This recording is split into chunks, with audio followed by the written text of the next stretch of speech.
Dans ma Kesteki 384, encore une fois, j'aborde la question de la pêche artisanale.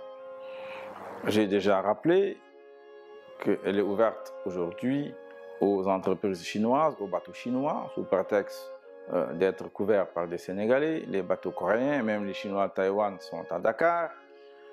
Les Russes, tous ces grands pays ont leurs bateaux qui viennent en réalité piller nos poissons, nos richesses. Il n'y a plus de sardinelles, plus de poules, et la situation est extrêmement catastrophique pour la pêche artisanale.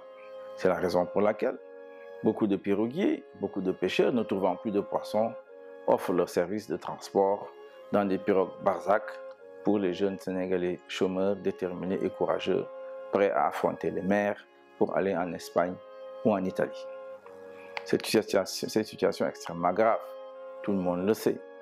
Mais ce qui est nouveau, c'est que le gouvernement, le régime, est content d'annoncer que, eh bien, il est en train de négocier avec la Chine une forte somme de l'équivalent de 75 à 100 milliards de francs CFA pour développer l'aquaculture ici au Sénégal. C'est-à-dire que nos pêcheurs seront remplacés par des aquaculteurs demain.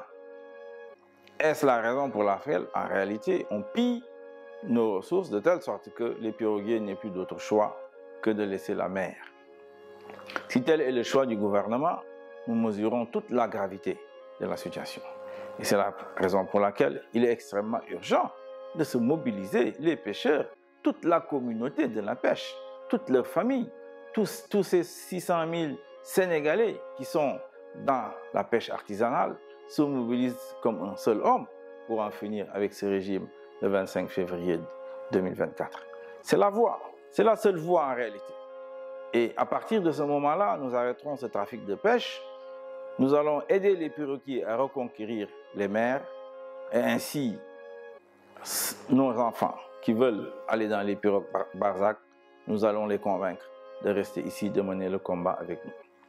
Et évidemment, moi, président, je ferai l'audit de l'accord avec l'Union européenne. C'est clair, je vous remercie. À une prochaine fois.